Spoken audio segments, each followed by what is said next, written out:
अस्सलाम वालेकुम and welcome back to my channel. Wind turbine की वीडियो बनाने के बाद बहुत ज़्यादा लंबा एक वक्फ़ा आ गया और उसकी कुछ ज़ाती वजूहात की वजह से मैं एक काफ़ी लंबे अरसे तक ना तो कोई वीडियो बना सका और ना ही वो जो विंड टरबाइंस के ऊपर एक वीडियो बनाई गई थी उसके कोई ख़ास जवाब दे सका। इस वक्त मैं मौजूद हूँ इटली की एक यूनिवर्सिटी पॉलीटेक्निक डी मिलानो के बिल्कुल सामने। इस यूनिवर्सिटी का क़याम 1863 में अमल में आया और मेरा यहाँ आने का मकसद जो विंड टरबाइंस के ऊपर अपनी रिसर्च है उसको मज़ीद कंटिन्यू करना था और उसके बारे में मैं ज़रा तफसील से मज़ीद बताऊँगा।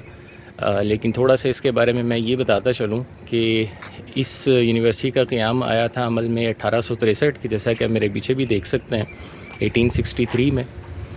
ये वही सदी है जिसमें बेशुमार साइंसी इजादात हुई यूरोप में, जैसा कि कशिश शकल या लॉ ऑफ ग्रेविटी के क़ानून की दरियाफ़त, एटॉमिक और सब एटॉमिक पार्टिकल्स यानी एटमी ज़रात की दरियाफ़त, बिजली की असल हकीकत को समझा गया कि बिजली है क्या, इलेक्ट्रिसिटी, और इसको कैसे बनाया जा सकता है। आवाज़ और रोशनी की असल हकीकत क्या है, इसको समझा गया। और बहुत सारे इस तरह की चीज़ें कि जिसकी वजह से इंसानी ज़िंदगी यकसर बदल गई और एक इंडस्ट्रियल रेवोल्यूशन आया।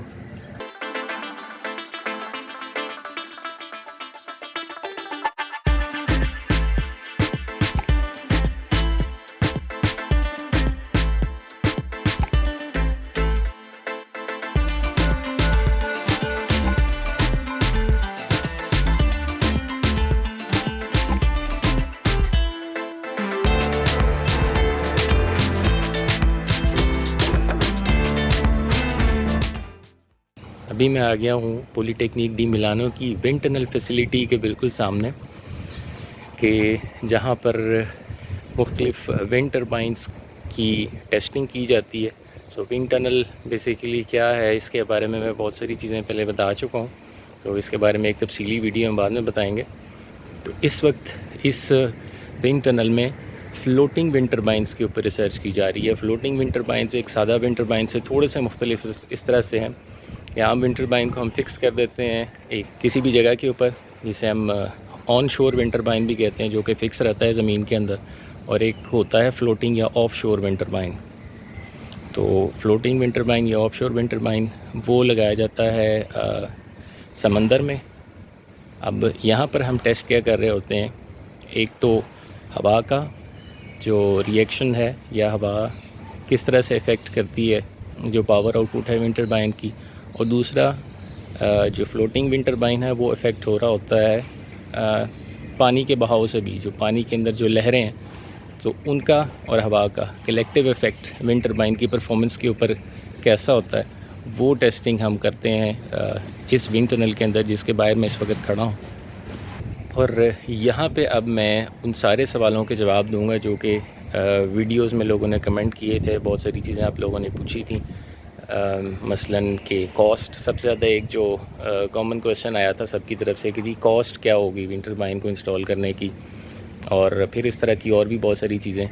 तो इन सारे सवालात का जवाब मैं तफसील के साथ अब एक जगह के ऊपर बैठ के अपने ऑफिस या घर में जाके आपको देता हूँ और फिर मज़ीद इसके ऊपर डिस्कशन करते हैं। जी, तो अब शुरू करते हैं सिलसिला आपके जितने कमेंट्स थे और सवालात थे उनका जवाब देने का।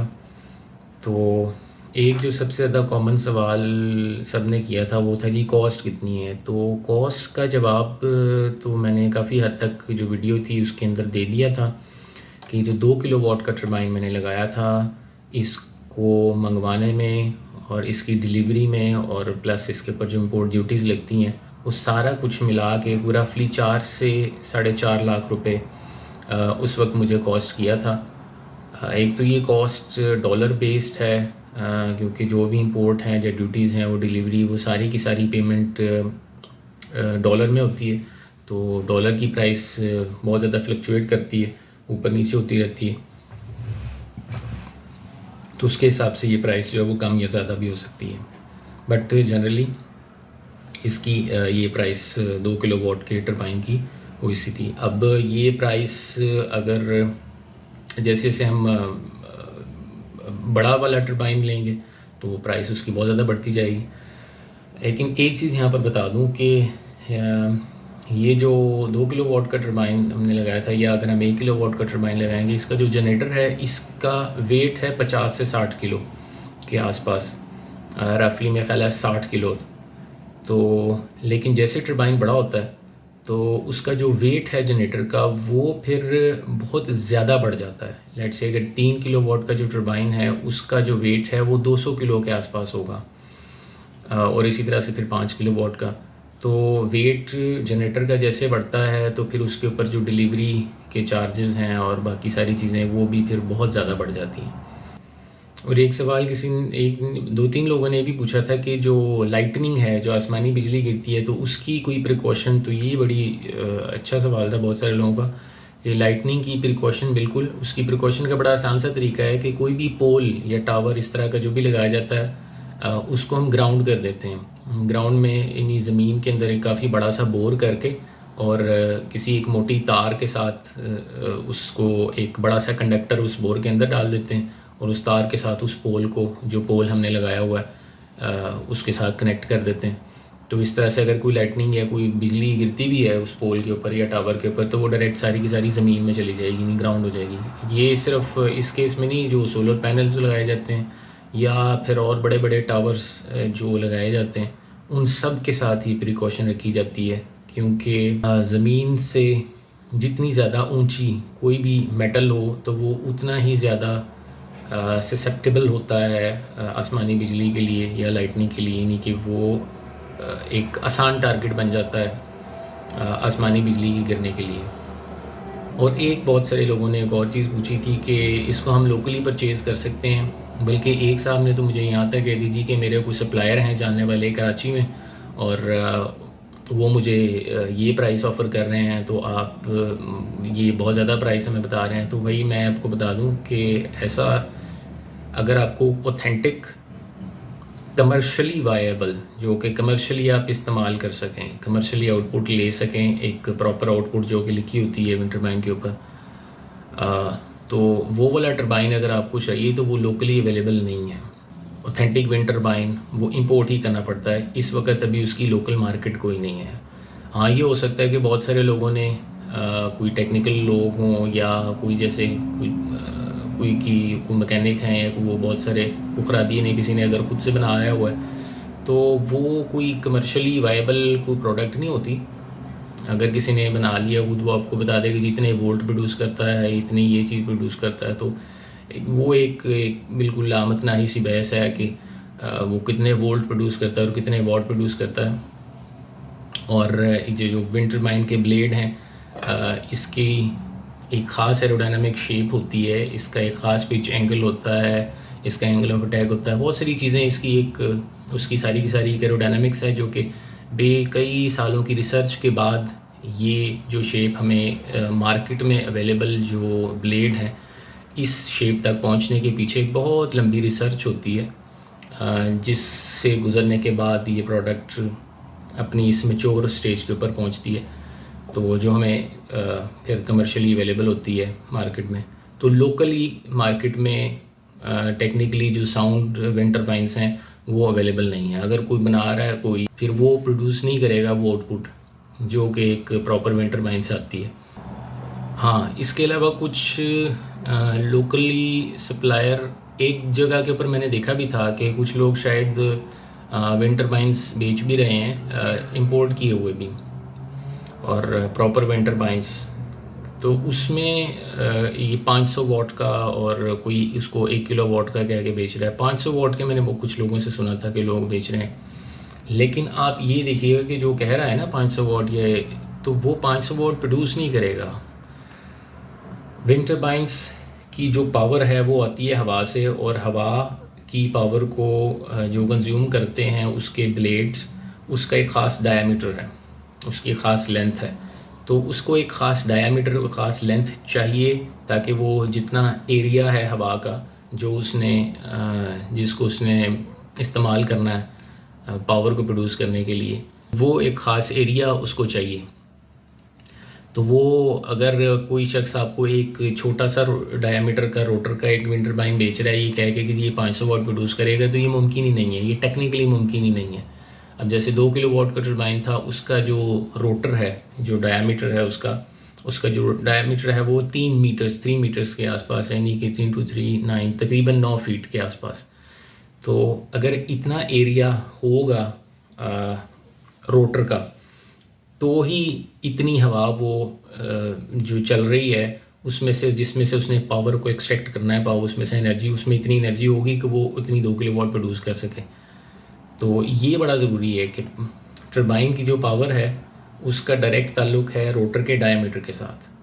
तो कोई छोटा सा कोई डायमीटर का रोटर है और आगे अब कोई कहे कि इसमें से बहुत ज़्यादा पावर मैं निकाल सकता हूँ, कोई फ्री एनर्जी, तो इस तरह की कोई चीज़ ये टेक्निकली पॉसिबल ही नहीं है, मुमकिन ही नहीं है। बहुत सारे लोगों ने कांटेक्ट भी किया था और ये पूछने के लिए कि क्या कॉस्ट होगी और कितना है। तो भाई एक बात मैं आपको बता दूं कि विंड टर्बाइन लगाने के लिए आपको बजट भी चाहिए। बगैर बजट के अगर आप सोच रहे हैं कि मैं थोड़े से पैसे कुछ 40-50 हज़ार रुपये में कोई बड़ी से बड़ी मशीन चला लूँगा, जैसे ट्यूबवेल होते हैं, कोई इस तरह की चीज़ें हैं, तो ये मुमकिन नहीं है, ये टेक्निकली पॉसिबल। बड़ी मशीनें चलाने के लिए आपको टर्बाइंस भी बहुत बड़े बड़े लगाने पड़ेंगे, जिसकी कॉस्ट फिर बहुत ज़्यादा हो जाएगी। तो ये चीज़ थोड़ी सी एक गलतफहमी है जो कि बहुत सारे लोगों के जहन में ये निकाल दें कि हमें शायद फ्री एनर्जी का मतलब ये है कि हम कोई बिल्कुल छोटा सा टरबाइन लगाएंगे, कोई थोड़े से कोई 30-40 हज़ार रुपये लगाएंगे और फिर शायद हम उससे बड़े बड़े एसी और पूरे घर की बिजली चलाना शुरू कर देंगे। तो ऐसा मुमकिन नहीं है। फ्री एनर्जी का मतलब सिर्फ ये होता है कि आपने जब एक मशीन लगाई है तो उस मशीन के अंदर आपको मज़ीद कोई फ्यूल डालने की ज़रूरत नहीं पड़ती है। मसलन जैसे अगर आप कोई जनरेटर इस्तेमाल करते हैं, तो जब तक वो जनरेटर चलेगा आप उसमें फ्यूल डालेंगे तभी आप उससे एनर्जी प्रोड्यूस कर सकते हैं ना। तो फ्री एनर्जी का मतलब सिर्फ ये होता है कि हवा चलती रहेगी तो एनर्जी प्रोड्यूस होती रहेगी, लेकिन वो जो मशीन, वो जो विंड टरबाइन आपने लगाया, उसकी अपनी एक कॉस्ट है, वो बड़ी ठीक ठाक, और उस कॉस्ट का ताल्लुक आपकी कंजम्पशन के साथ है। अगर आपको बहुत बड़ी मशीनें चलानी है, उससे ट्यूबवेल चलाने और इस तरह की चीज़ें लगानी है, तो वो फिर आपको एटलीस्ट 15 से 20 किलो वाट तक के टरबाइंस लगाने पड़ेंगे, यानी कि आप 2 किलो वाट के 20 टरबाइन होंगे रफली, 2 किलो वाट के 10 टरबाइन, तो वो 20 किलो वाट प्रोड्यूस करेंगे। तो इस तरह की चीज़ें अगर आपको बड़ी मशीनें चलानी है बहुत बड़े बड़े प्रोजेक्ट्स के लिए, तो फिर आपको फिर उसकी जो कॉस्ट है, जो इंस्टॉलेशन कॉस्ट है, वो भी बढ़ती जाएगी और ज़ाहिर आपको टरबाइन भी बड़े चाहिए, ज़्यादा चाहिए।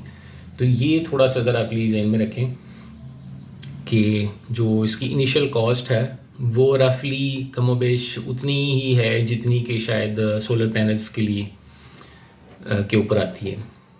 और चीज़, हाँ, बहुत सारे लोगों ने लोकेशन के बारे में पूछा था कि ये पंजाब में या कराची में सक्सेसफुल हो सकता है। तो इसका एक जवाब मैं टेक्निकली इस तरह से दूंगा कि एक जैसे दुनिया का नक्शा होता है जिसमें आपको हर शहर की इंफॉर्मेशन है, हर मुल्क की इंफॉर्मेशन है, इसी तरह से एक विंड एटलस भी बनाया गया था कि जिसके अंदर पूरी दुनिया में हर लोकेशन के ऊपर हवा किस सिमत में और कितनी देर के लिए और कितनी चलती है, उसकी सारी मैपिंग की गई थी। उसकी सारी इंफॉर्मेशन जो है वो एक विंड एटलस के अंदर दे दी गई है, जिससे हमें ये पता चल जाता है कि किस लोकेशन के ऊपर यहाँ पर एवरेज सारा साल कितनी हवा चलती है। तो विंड एटलस के मुताबिक पाकिस्तान में जो सिंध का इलाका है, जिसमें हैदराबाद है, नवाबशाह है, ठट्ठा वगैरह, इस तरह के जो इलाके हैं, जो बेसिकली इंटीरियर सिंध के आसपास के जो इलाके हैं, या पूरा सिंध ही कह लें, वो बहुत आइडियल है लोकेशन वाइज किसी भी किस्म के विंड टरबाइन की इंस्टॉलेशन के लिए, चाहे वो छोटे विंड टरबाइन हो चाहे वो बड़े विंड टरबाइन हो। कराची को इतना ज़्यादा सूटेबल नहीं है। कराची विंड एटलस के मुताबिक उस हाई विंड एरिया में नहीं आता, और पंजाब भी ऑब्वियसली नहीं आता उसमें। तो सिंध जो है वो हाई विंड एरिया में आता है, पूरा का पूरा सिंध। तो वो एक आइडियल है विंड टरबाइंस की इंस्टॉलेशन के लिए। एक और साहब ने पूछा था कि जी आपको वो जो फ्लावर विंड टरबाइंस हैं लगाना चाहिए, तो वो वर्टिकल एक्सेस विंड टरबाइंस की एक शक्ल है। तो अभी तक की जो रिसर्च या अभी तक जो टेक्नोलॉजिकली जितनी भी एडवांसमेंट हुई है विंड टरबाइंस के अंदर, उनमें जो सबसे ज़्यादा एफिशिएंट और सबसे ज़्यादा कामयाब टरबाइन है वो ये हॉरिजॉन्टल एक्सेस विंड टरबाइन है, यानी कि 3 ब्लेड वाले टरबाइंस। जो वर्टिकल एक्सेस विंड टरबाइंस हैं वो अभी इतने ज़्यादा एफिशिएंट नहीं है, वो भी इतने ज़्यादा कामयाब नहीं है। वो इसलिए कि उसके ऊपर अभी मज़ीद रिसर्च हो रही है। हो सकता है कुछ सालों बाद कुछ इस तरह के टरबाइन वजूद में आ जाएं, वर्टिकल एक्सिस टरबाइंस की, जो कि शायद हॉरिजॉन्टल टरबाइन से भी ज़्यादा एफिशिएंट और ज़्यादा पावर प्रोड्यूस कर सकें, या कम हवा के ऊपर बहुत लो स्पीड विंड के ऊपर काम कर सकें। लेकिन अभी तक जितने भी अवेलेबल विंड टरबाइंस हैं उनमें जो हॉरिजॉन्टल एक्सिस विंड टरबाइन है, ये 3 ब्लेडेड विंड टरबाइन, ये सबसे ज़्यादा एफिशिएंट हैं और सबसे ज़्यादा कारामद है। तो ये थे अभी तक के सवालात जो ज़्यादातर लोगों ने किए थे।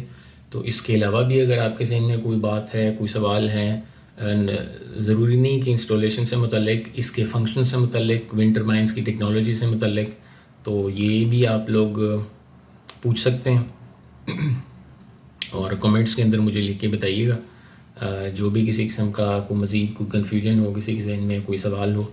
हाँ, एक चीज़ सॉरी बीच में मैं रह गया बताने वाली रह गई कि ये जो जनरेटर्स हैं विंड टरबाइंस के, ये ज़्यादातर ब्रशलेस मोटर्स जिस तरह से काम करती हैं उसके प्रिंसिपल के ऊपर काम कर रहे होते हैं कि ये इसकी जो पावर आउटपुट है वो चाहे वोल्ट्स थोड़े हों, 40, 50, 60 जितने भी वोल्टेज हों, लेकिन वो आउटपुट 3 फेज़ होती है हमेशा। वो 3 फेज़ होने की खैर एक अलग वजह है कि पावर लॉसेस कम होते हैं, तो उसको या तो 3 फेज़ को कन्वर्ट किया जा सकता है या उसमें से कोई एक फ़ेज़ इस्तेमाल किया जा सकता है। तो विंड टरबाइन के जनरेटर जितने भी हैं वो सिर्फ 3 फेज़ ही प्रोड्यूस करते हैं और यही तरीका है एक लॉसेस कम से कम रखने का और ज़्यादा से ज़्यादा एफिशिएंटली पावर प्रोड्यूस करने का। अगली वीडियो तक के लिए इजाज़त।